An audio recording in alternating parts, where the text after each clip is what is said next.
안녕하세요. 21학년도 2학기 에임 캡스톤 디자인 수강생 연세대학교 기계공학과 16학번 정광남입니다. 이번 수업을 들으면서 드론을 하나 받게 되었는데요. DJI사의 텔로라는 드론을 받게 되었는데 드론을 날려보는 건 이번이 처음이라서 이걸로 뭘 할 수 있을지는 잘 모르겠더라고요. 그래도 이렇게 앉아서 고민만 하고 있는 것보다는 우선 날려보면서 생각을 하면 뭔가 더 좋은 게 떠오르지 않을까 생각해서 우선 한번 날려보고 어떤 느낌인지 알아보려고 합니다.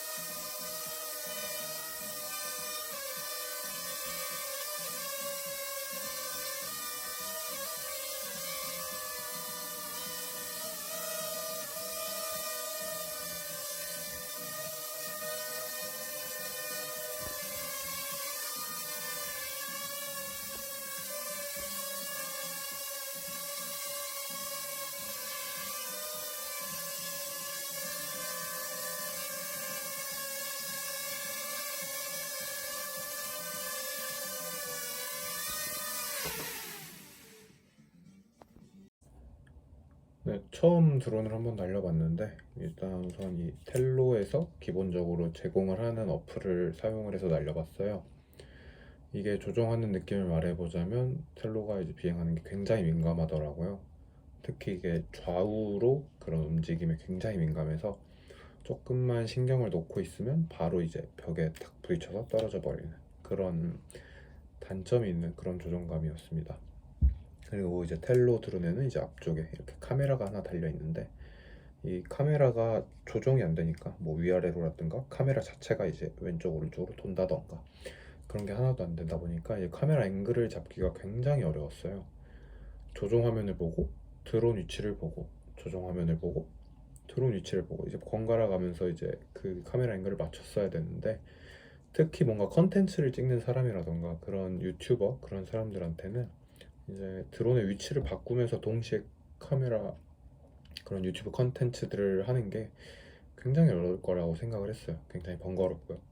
그래서 이번 게임 프로젝트에서는 이제 사물인식을 통해서 드론을 조종하여 카메라 앵글을 보다 손쉽게 바꿀 수 있는 그런 기능을 한번 개발해 보려고 합니다. 텔로가 굉장히 매력적인 게 파이썬을 지원한다는 건데요. 덕분에 굉장히 방대한 파이썬 라이브러리를 사용할 수 있습니다. 파이썬의 행렬 계산 및 다양한 기능들을 추가해줘서 보다 손쉽게 파이썬을 사용할 수 있게 해주는 넘파이 라이브러리와 이미지와 동영상을 다루는 데 특화된 아주 강력한 라이브러리인 오픈CV 라이브러리를 통해서 사물인식 기능을 충분히 구현할 수 있을 것 같습니다. 이것을 이제 텔로에서 기본적으로 제공해주는 텔로 코드와 연동을 시켜서 이번 프로젝트에서 만들고 싶은 기능을 충분히 구현할 수 있을 것으로 보입니다. 프로젝트 준비물은 다음과 같습니다. 첫 번째로는 날릴 드론이 필요합니다. 이번 프로젝트에는 에임 캡스톤 디자인에서 제공해준 DJI사의 텔로를 활용할 예정입니다. 두 번째로는 사물 인식이 대상이 될 사물이 필요합니다.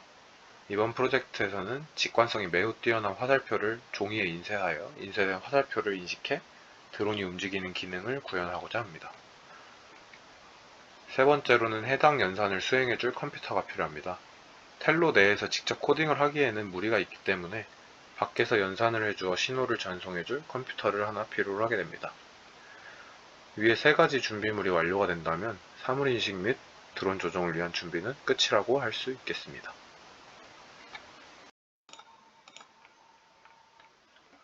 대략적인 순서는 다음과 같습니다. 우선 텔로에서 영상을 찍어서 찍은 영상을 컴퓨터로 전달을 합니다. 그럼 컴퓨터는 전달된 영상을 수신을 하고 사물을 인식한 뒤에 드론의 경로를 결정합니다. 이후 결정된 드론 경로를 기반으로 해서 조종 신호를 다시 텔로에 전달하게 됩니다. 그럼 텔로는 이러한 조종 신호를 수신하고 운전을 한 뒤에 다시 영상을 찍어서 이런 과정을 반복을 하게 되는 구조로 이루어져 있습니다. 네, 이제 코딩을 해볼 차례인데 우선 파이썬 라이브러리를 사용해야 되니까 멈파이를 불러오고요. 그 다음에는 오픈CV를 불러오겠습니다. 이 두 가지 라이브러리를 사용해서 앞으로의 코딩을 진행해주면 되겠습니다. 2 hours later. 네, 그렇게 해서 이제 numpy와 오픈CV를 활용해서 화살표를 인식하는 그러한 클래스 모듈을 하나 만들었고요. 이제 이러한 모듈을 실행을 하면은 이제 다음과 같은 결과가 나오게 됩니다.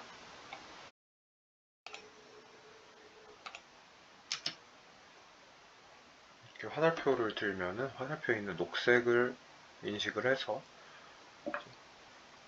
화살표의 방향을 이제 화면에 보이는 것 같이 잘 계산을 해주는 그런 모습입니다. 2000 years later.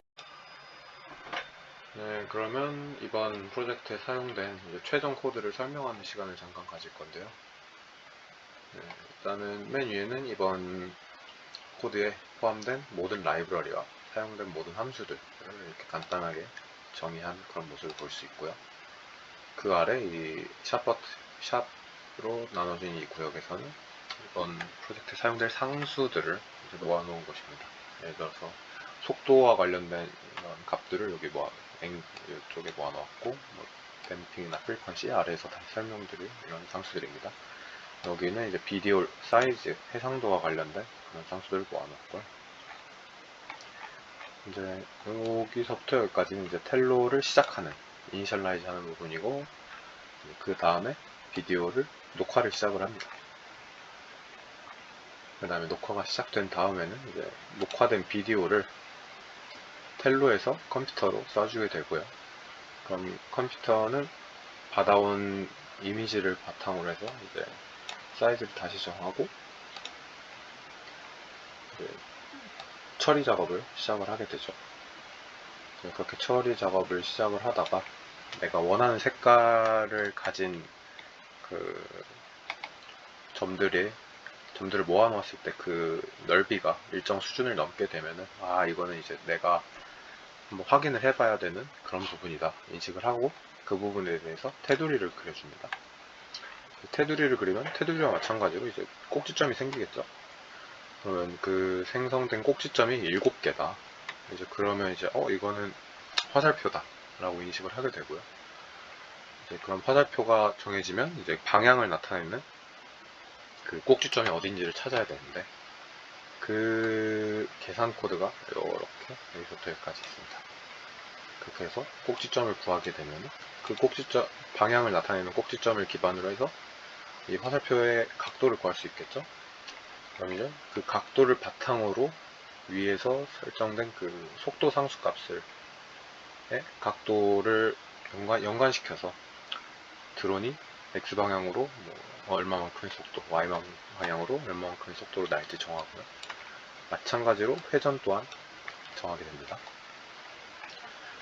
그렇게 해서 이제 정해진 그런 속도 정보들을 다시 드론, 텔로에 쏴주게 됩니다. 그리고 이 부분은 아까 말씀드린 댐핑과 프리퀀시 관련된 부분인데요. 만약 그 드론 텔로의 비디오가 성능이 그렇게 좋지는 못해서 이 화살표를 인식을 할 때가 있고 안 할 때가 이제 깜빡깜빡 빠른 속도로 온오프 되게 되는데 만약에 이런 댐핑을 넣어주지 않게 되면 이제 오프 됐을 때 드론의 속도가 0이 되면서 바로 그 자리에서 멈춰버리고 이제 되게 드론이 거의 안 움직이는 현상이 발생을 하게 되는데 그러한 현상을 막기 위해서 이러한 댐핑을 넣게 되었습니다. 그러면 이제 이전에 드론이 움직인 기록이 남아있게 되면은 이제 신호가 화살표가 없는 신호로 잠깐 바뀌게 되어도 이전에 운전했던 기록이 남아있으니까 그거에 따라서 이제 서서히 감소되는 신호를 보내게끔 해서 결국엔 드론이 계속 원활하게 움직일 수 있게끔 해주고요. 다만 이 댐핑이 너무 크지 않아서 그러니까 이런 감속되는 게 너무 빨리 감속되지 않아서 이제 드론이 이제 컨트롤하기 힘들어질 범위까지는 가지 않도록 그러한 값을 적당히 정해주고요. 이제 높이 값도 계속 기록을 해서 이게 착륙을 해야 되는지 안 되는지 그런 것도 계속 기록을 하게 됩니다. 그 다음에는 이제 잠깐 멈춰주게 되고요. 잠깐 멈춘 이후에 높이 방향의 높이를 Y 방향의 높이를 확인을 해서 이제 착륙을 해야 되는지 말아야 하는지 이제 정하게 되는데, 이제 착륙하는 알고리즘은 이제 일정 높이 이하에서 일정 기간 동안 머물러 있을 때 이제 착륙을 원한다 라고 판단을 하고 이제 그때 착륙을 하게 됩니다. 그 다음에 이거는 드론 마무리와 관련된 코드고요. 그렇게 해서 이제 비행이 마무리가 되게 됩니다.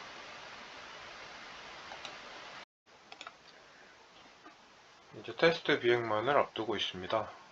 이제 밖에서 비행을 한번 해보고 싶었는데 딱 밖에 나가니까 비가 오더라고요. 비가 오면 아무래도 빗방울이 드론에 묻기도 하고 그럼 제어가 잘 안 될 것 같아서 아쉬운 마음을 뒤로 하고 집에서 테스트 비행을 하려고 합니다. 그래서 집에서 한번 드론을 날려보게 됐는데요. 이제 보신 바와 같이 화살표를 이제 인식하기 시작을 하면은 화살표 방향에 따라서 드론이 이제 잘 움직여주는 것을 볼 수 있습니다. 위아래로도 잘 움직여주고 좌우로도 화살표를 인식해서 잘 비행을 하는 모습을 보여줍니다. 이렇게 인식이 끝났을 때는 댐핑을 적용해서 벽과 부딪히지 않는 그런 모습도 보여주고 있고요. 대각선 방향으로도 드론이 잘 움직이게 됩니다.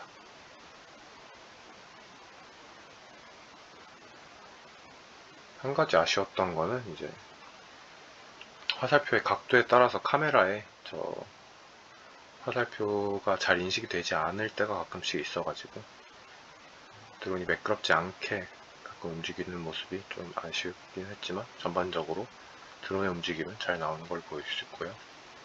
마지막으로 착지까지 성공적으로 수행하는 장면입니다. 네, 시청해주셔서 감사합니다.